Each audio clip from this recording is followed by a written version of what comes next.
So this is a bit of a different stitch for the edge. Now, usually when you do a blanket stitch, you go over and you do it and keep going like that. I'm starting from the opposite end. And the important thing is to have quite a wide stitching here because this is going to be your overlap. So don't have tiny stitches. Those are a little small.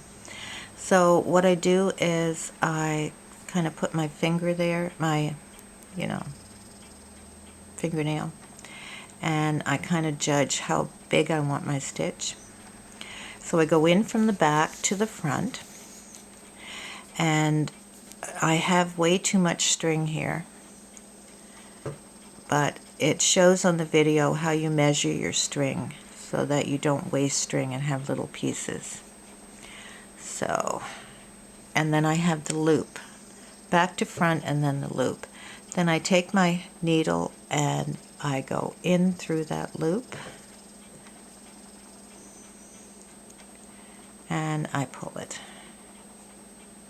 And it makes a little knot. It looks like a little knot rather than just an overlap. And I keep going like that, and it's so much easier for me because when I blanket stitch this way, I like to have my two hands as I show on the video, and I use that piece of cushion. But I like this a lot better, and it has a nicer finish to it. You have a loop out the front, a loop, needle goes through. Oh, I shouldn't have all this string, of course. And then you pull it tight, and it makes that little double knot. And once you get into a routine of it and a rhythm of it, it goes much faster, and it will go a lot faster if you don't have all that thread. Go through the loop, and I shouldn't have had all this thread, and then just pull it tight.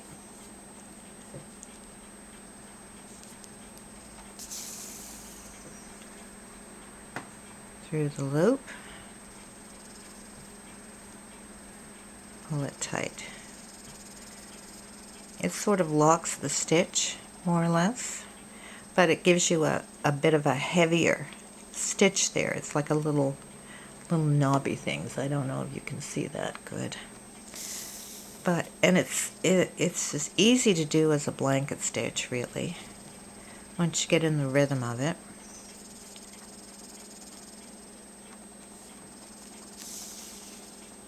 And I really like it. It would be nice on pennies too. Nice on a penny mat. See, that one's too short.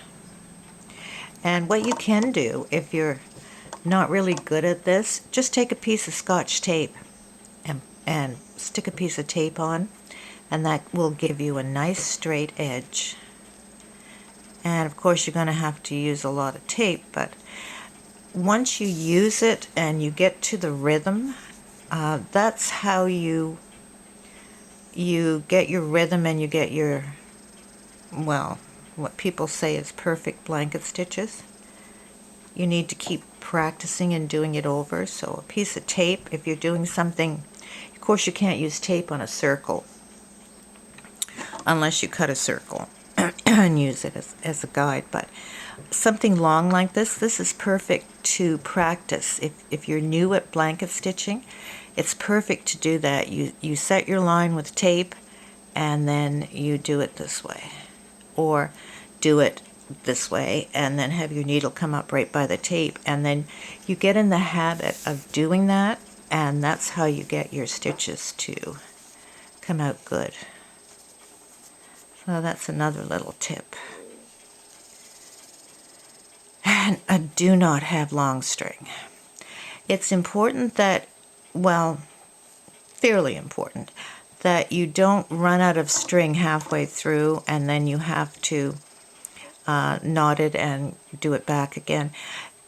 It doesn't really matter that much because it's going to be hidden. The only problem is the knots. Be careful when you do thread and and if you run out and things like that, don't have big knots, because you're going to have a problem with that. That's what I found anyway. And as I show in the video, when I start it down here, I do some back stitching and stay it, and then I don't have a knot.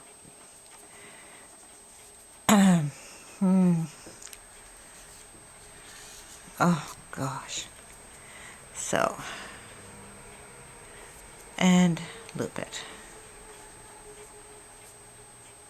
So you get the idea. And it kind of stays, it knots, it's really good. So that is the other way to do the stitching. Tape, if you want to have it, if you have a difficulty in keeping those stitches all the same length. And I think that's it. Now the star, in the video I show you a I think I said 3/4 inch. You can certainly make that yourself and do the numbers. And that again is just another practice. Practice it on a piece of wool before you do it on your rug. You don't really need that piece of that template, because once you do a few, I mean, it's really easy. It's nothing to it. And remember about the knots. A lot of times when you knot your wool where it's so thick, it's a lump. So be aware of that. And I think that's it.